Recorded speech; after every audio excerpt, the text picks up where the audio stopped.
So I recently made a video asking people why they think there's a 24-hour sun in Antarctica. And it was essentially 3 questions packaged 10 different ways.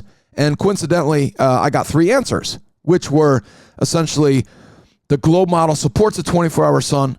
We have video of a 24-hour sun, and there's multiple eyewitness accounts claiming a 24-hour sun. And believe it or not, I still don't believe there's a 24-hour sun in Antarctica. And so to organize my thoughts, I've decided to put together 10 reasons why I don't believe there's a 24-hour sun in Antarctica. So without further ado, these are my 10 reasons why I think your 24-hour sun is fake. Number 10, because the Earth is flat. Now, whether or not there's a 24-hour sun on a flat Earth is due to speed, distance, and size. So on flat Earth, it's a geocentric situation where the sun moves around us and it makes smaller circles in the summer and it makes bigger circles in the winter. So every day after summer solstice, it's making a bigger circle. And you can see that when you go watch sunsets. From summer to fall, you see the sun fall out. You see it set farther away from you. And it's super obvious when you see it. So first of all, we have to establish if the Earth is flat or not. The best way to do that is not by going and observing the sun in Antarctica. The best way to do that is by measuring the water. So we take buoys and we run a string to those buoys. If the Earth is a ball, one of the buoys is going to be curving to the ball.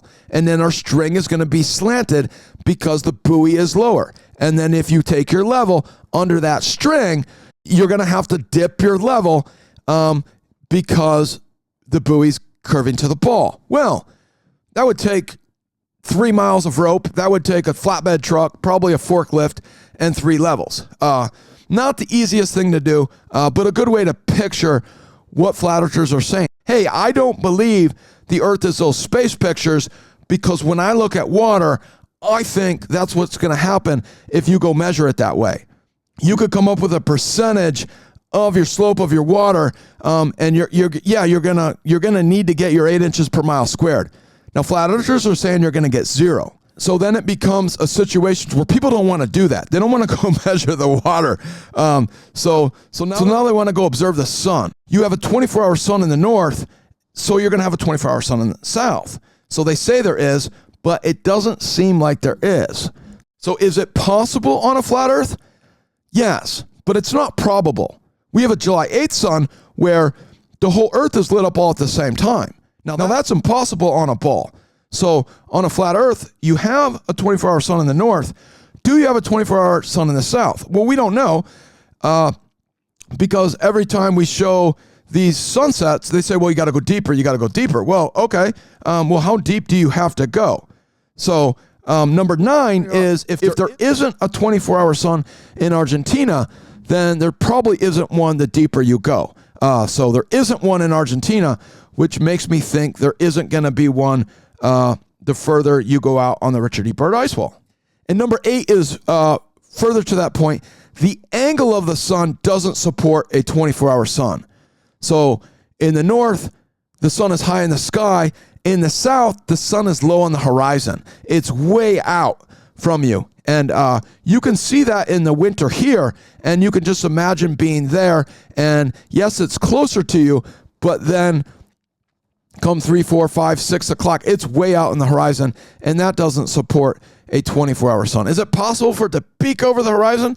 Yeah, some flat earthers would be afraid of that, but that still supports a geocentric sun, and it's very unlikely that that angle is going to give you a 24-hour sun. It would need to be high in the sky. It would need to look like Tony Hawk on a half-pipe Ewing. Number 7 is the eyewitness accounts seem to be confusing 24 hours of daylight for a 24-hour sun.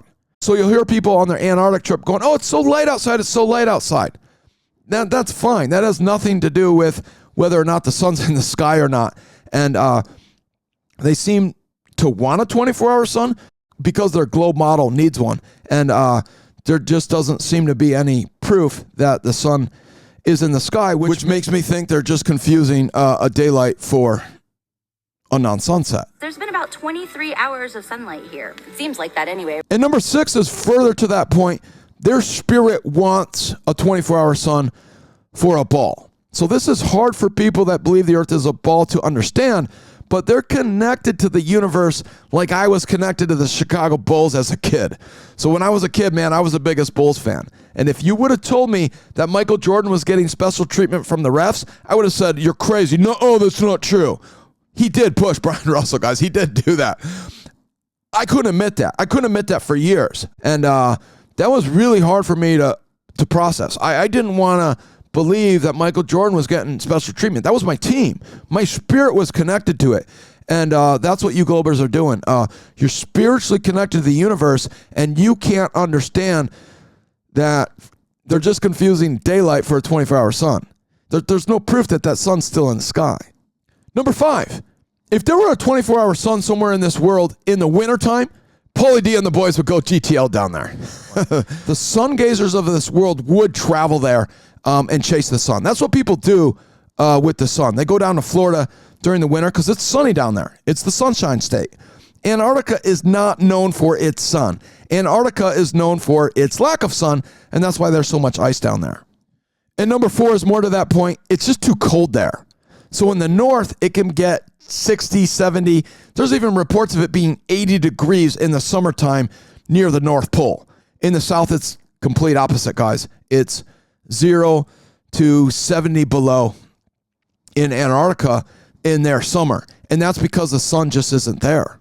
And number 3, the videos of this alleged 24-hour sun look fake. I know you guys can't see it, but I'm seeing a fake video. And number 2, there's a video of this sun setting in Antarctica on January 17th. So the guy filming the video says flat earthers love this. It's showing a sunset where the sun's not supposed to set.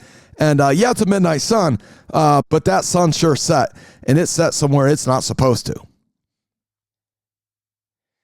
And the number 1 reason why I believe there isn't a 24-hour sun in Antarctica is because you won't do it live. They will not show this 24-hour sun live for 24 hours. Film it from noon to noon, show it live, and show it for the world to see. And they won't do it. And the Globers won't even call for that. They'll say, hey, ship flat earthers down there. But they won't let us film it live. They have internet down there. They have internet at Ross Station. They have internet at Scott Station. But they won't do it. They'll take flat earthers to a place where there's a mountain range in the way and film a sun hiding behind that mountain. And you're not going to be able to see if it sets or not. What's the point of that? Is it going to be light out for 24 hours? Doesn't matter. They won't do it live. In the words of Bill O'Reilly, let's do it live. I can't do it. Okay. We'll do it live. Okay. We'll do it live. Fuck it. Do it live. I'll write it and we'll do it live. Right. Fucking thing sucks. In 5, 4, 3. That's tomorrow, and that is it for us today. I'm Bill O'Reilly. Thanks again for watching. We'll leave you with Sting and a cut off his new album. Take it away.